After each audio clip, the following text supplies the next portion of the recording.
साथियों, आरबीआई ने एक बहुत बड़ी गुड न्यूज और दी है उन सभी लोगों को जो कर्जे के कारण परेशान हैं, कर्जे की दलदल में फंस गए हैं, ईएमआई किसी कारण से नहीं चुका पाए हैं। आरबीआई ने एक और बड़ी राहत दी है और लगातार हम लोग वित्त मंत्रालय को लेटर भेज रहे हैं, पीएमओ को भी लेटर भेज रहे हैं और जो भी डाटा आपका भेजा जा रहा है, जो भी कर्जा मुक्ति अभियान में जुड़े हैं, वो सारा डाटा वित्त मंत्रालय और पीएमओ आरबीआई को भेज रहा है और उसके आधार पर आरबीआई नए सर्कुलर लेकर के आ रहा है, लोगों को अवेयर कर रहा है, गाइड कर रहा है। ये हमारे लिए अच्छी बात है। आरबीआई का नया सर्कुलर क्या कहता है? नया सर्कुलर कहता है यदि किसी व्यक्ति के किसी कारण से ईएमआई बाउंस हो गई तो उस पर सरचार्ज जो मल्टीपल बार लगता था, जो पेनल्टीज मल्टीपल बार लगती थी, जो उसको चार्ज के ऊपर इंटरेस्ट देना पड़ता था, अब वो नहीं देना पड़ेगा।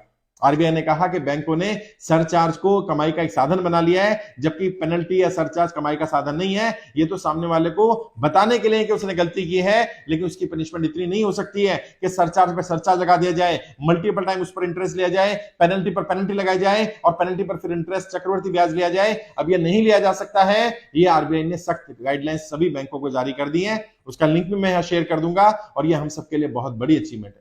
मैंने बार बार कहा है, सरकार भी आपकी मदद करेगी, आरबीआई भी मदद करेगा, हम सब भी आपकी मदद करेंगे। आपको भी अपनी मदद करनी पड़ेगी। सरकार को एक बार बताना पड़ेगा कि लोगों के साथ क्या दिक्कत आ रही है। जब हमने बताना शुरू किया कि लोगों को प्रताड़ित किया जा रहा है, परेशान किया जा रहा है, अनाप शनाप रेट ऑफ इंटरेस्ट लगाए जा रहे हैं, लोगों को पेनल्टी सरचार्ज बिना कोई कैलकुलेशन के लगाया जा रहा है, तो आरबीआई ने इसको संज्ञान में लिया और आरबीआई ने भी ये बात मानी कि हाँ, ऐसा हो रहा है। बैंकों के कोई फिक्स नियम नहीं है। पहले आरबीआई ने सर्कुलर जारी किया था कि बैंकों के फिक्स नियम होने चाहिए और अब आरबीआई ने सर्कुलर जारी किया है कि मल्टीपल टाइम आप उसको सरचार्ज, पेनल्टी या उस पर इंटरेस्ट कैलकुलेट नहीं कर सकते हैं, कंपाउंड नहीं कर सकते हैं।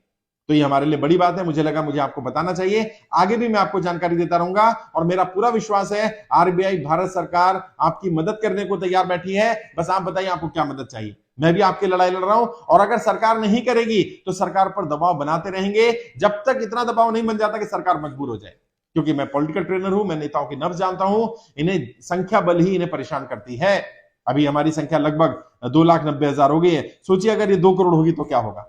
क्या सरकार बात नहीं सुनेगी? सुनना पड़ेगा। ये आंदोलन का रूप ले रहा है कर्जा मुक्ति अभियान और ये सरकार के लोगों को पता है, नेताओं को पता है और किसी नेता, किसी पार्टी, किसी संगठन के विरोध में नहीं है। ये कर्जे वालों के समर्थन में है। जो लोग सरकार की गलत नीतियों के कारण कर्जे की दलदल में फंसे, नोटबंदी के बाद, लॉकडाउन के बाद, जीएसटी के बाद, व्यापार बंद हो जाने के कारण, नौकरी छूट जाने के कारण वो लोग कर्जा नहीं चुका पा रहे हैं, उन सबको राहत देनी चाहिए और कर्जे के कारण कोई भी व्यक्ति सुसाइड ना करे, ये अनाउंसमेंट सरकार को करनी पड़ेगी। आरबीआई को हेल्पलाइन नंबर जारी करना पड़ेगा, भारत सरकार को, वित्त मंत्रालय को जारी करना पड़ेगा, क्योंकि एक एक व्यापारी देश की धरोहर है, एक एक व्यापारी कीमती है, एक एक व्यापारी की जान हमारे लिए कीमती है। व्यापारी रीढ़ की हड्डी होता है देश की। अगर व्यापारी ही सुसाइड करने लगेंगे, व्यापारी ही परेशान होने लगेंगे, देश की इकोनॉमी भट्टा बैठ जाएगा, इकोनॉमी आगे नहीं बढ़ पाएगी। अगर सरकार को भी ये बात समझनी पड़ेगी कि जितना लेट कर रहे हैं, जितना डिले कर रही है ना सरकार, उतना हम बहुत सारे लोगों की जान बचाने का अवसर खो रहे हैं। हमारी कोशिश होनी चाहिए जल्दी से जल्दी लोगों की कर्जा मुक्ति के लिए सरकार प्रयास करे, या तो लोगों का कर्जा माफ कर दे और अगर सरकार कर्जा माफ ना कर पाए तो कम से कम 2 साल का समय से लोगों को दे दे जो कर्जे के कारण परेशान है। नोटबंदी, जीएसटी, लॉकडाउन के बाद जिनका व्यापार बंद हो गया, जिनकी नौकरी छूट गई, जिनके पास कमाई का कोई साधन नहीं रहा, सरकार को उन्हें राहत देनी चाहिए, उन्हें राहत देनी पड़ेगी। मैं बार बार कह रहा हूं, संगठित हो जाइए।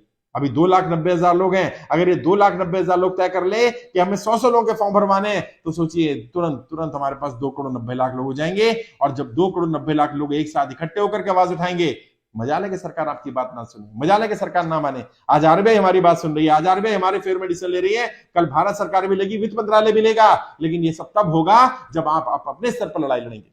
और घबराना नहीं, परेशान नहीं होना, कोई गलत कदम मत उठाइए। कोई दिक्कत आ रही है, कोई परेशानी आ रही है, मैंने अपना पर्सनल नंबर दिया था, आप मुझसे आकर के मिलिए। मेरी टीम मदद करेगी, मैं मदद करूंगा। दिल्ली में मिल सकते हैं, मैं आपके राज्य में होगा, वहां मिल सकते हैं। मेरा पर्सनल नंबर है 9891299628। इस पर व्हाट्सएप करिए अपनी जानकारी, लिखिए मैं सर से मिलना चाहता हूं, मुलाकात करना चाहता हूं। आपको मेरी टीम समय दे देगी, मिलेंगे आपसे। दिल्ली में मिल रहा हूं, लोगों की समस्याएं सुन रहे हैं और सच में लोगों की समस्याओं के जब समाधान हो रहे हैं, हमें भी अच्छा लग रहा है। बहुत सारे लोग जब मिलते हैं, आते हैं, कहते हैं सर आप हैं तो हम जिंदा हैं, आप नहीं होते, आपकी वीडियो ना सुनी होती तो मैं जिंदा नहीं होता। सच बताऊं, बहुत अच्छा लगता है कि हम लोगों का जीवन बचा पा रहे हैं। 20,000 से ज्यादा लोगों को हम सुसाइड करने से बचा चुके हैं साहब। ये बहुत बड़ी अचीवमेंट है और आरबीआई की बहुत अच्छी अनाउंसमेंट है। तो हम सरकार का भी समर्थन करेंगे अगर सरकार हमारी फेवर में, जनता की फेवर में कोई डिसीजन लेगी तो।